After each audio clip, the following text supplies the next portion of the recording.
Richie Mo'unga is making a return to New Zealand rugby, and as an All Blacks fan, I couldn't be more excited. After spending time with Toshiba Brave Lupus in Japan, Mo'unga will be back on an 18-month contract starting in June 2024. However, the catch is that he won't be eligible for selection until the November internationals due to New Zealand rugby's regulations. This brings a lot of speculation about how his arrival will influence the team dynamics, especially with Scott Robertson at the helm. Fans should consider how this shakeup can impact the fly half selection. Currently, Beauden Barrett and Damian McKenzie have been leading the charge since Robertson took over. It's going to be interesting to see how Mo'unga fits back into the mix. Bryn Hall, Mo'unga's former teammate, pointed out that he won't just waltz back into the starting role.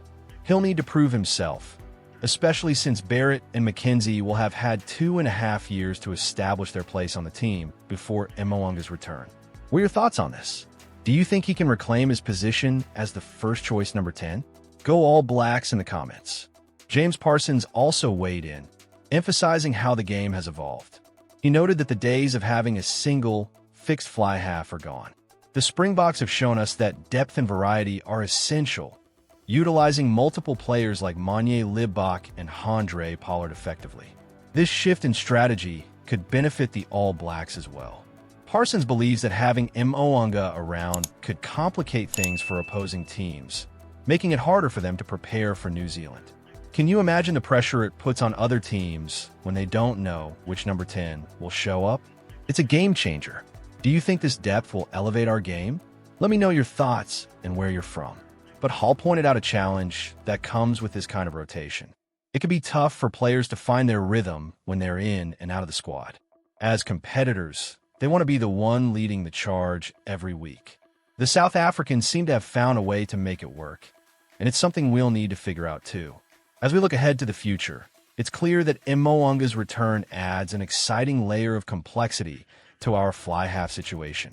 It's not just about filling a spot anymore. It's about finding the right player for the right game. It's thrilling to think about how this will shape our strategies leading into the next World Cup in 2027. What do you think? Will Mo'unga bring the spark we need? Share your thoughts in your city below. Go All Blacks! As we gear up for the All Blacks' highly anticipated opener in the Rugby Championship against Argentina. It's a mix of good and not so good injury news coming from the camp. On the bright side, the Barrett brothers, Beauden and Scott, are both set to take the field. This is fantastic news for us fans, as the Barrett duo brings a unique flair and talent that can really elevate our game. What do you think? Are you excited to see them back in action? Go All Blacks! However, not everything is sunshine and rainbows. Coach Scott Robertson has confirmed that Wallace Satiti and Tamati Williams will be out for this match. This opens the door for Chiefs back rower Simon Parker, who might make his Test debut.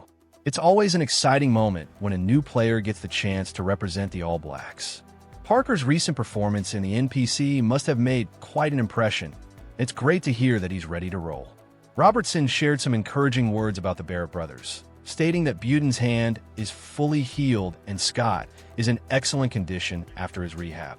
This is huge for our squad as we head into such a crucial match. Having players like the Barretts fit and firing could really make a difference against Los Pumas. It's also worth noting that other key players such as Tyrell Lomax, Luke Jacobson, Caleb Clark, and halfbacks Cam Roygard and Noah Hotham are still nursing injuries back in New Zealand. While it's disappointing to see these talents sidelined, it opens up opportunities for others, like Parker, to step up and shine. With all these changes, it feels like a pivotal moment for the All Blacks. Do you think this new lineup can deliver a solid performance against Argentina? It's always tough to predict, but as fans, we know that the All Blacks have a knack for rising to the occasion, even when the odds seem stacked against them. As we look ahead, let's rally behind our boys. I want to hear from you. Where are you cheering from? What's your take on the All Blacks' chances in this match? Drop your thoughts in the comments with your city name included. Let's keep the conversation going. Go All Blacks! There's been some buzz around the All Blacks lately, especially regarding head coach Scott Robertson and his approach to building the team for the future. Jeff Wilson, a former Test wing and true All Blacks legend, has voiced some strong opinions about Robertson's strategy as we look ahead to the Rugby World Cup in 2027. Wilson's concerns are particularly focused on the idea of having 4 players of test quality for every position, inspired by what he's seen from our biggest rivals, the Springboks. Let's face it, the Springboks have been a formidable force, and it's clear that depth has played a huge role in their success. But Wilson is throwing a bit of shade on Robertson's approach. He feels that while it's important to have depth, the focus should really be on solidifying the main 23 players who can bring home the World Cup. I mean, who can argue with that? After a somewhat mixed year under Robertson, it's understandable that there's some anxiety about the squad's overall quality. Wilson specifically mentioned how he believes we could be more effective with players like Will Jordan on the wing and Damian McKenzie at fullback instead of trying to stockpile fullbacks. He highlighted the versatility of our players, pointing out that we don't necessarily need 4 players in every position. It's all about finding that winning combination, right?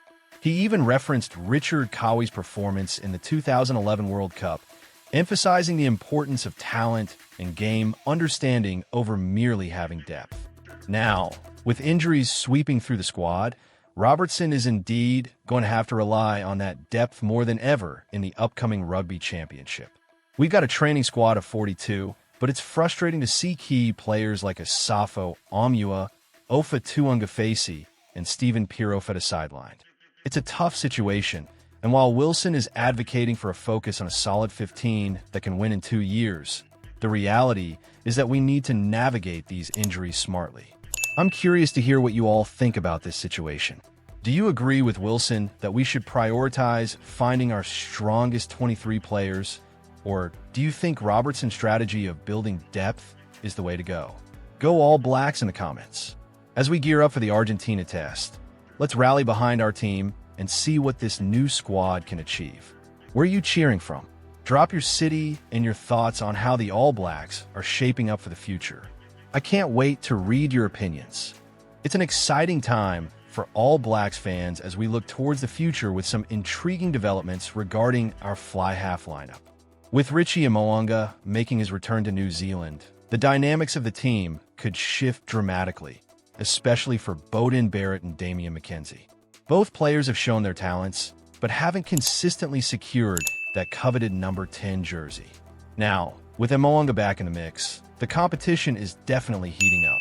Israel Dag, an All Blacks legend, has weighed in on this situation, urging Barrett and McKenzie to rise to the occasion. Dag's perspective is clear. They need to put their best foot forward and make it difficult for Mo'unga to claim the starting spot.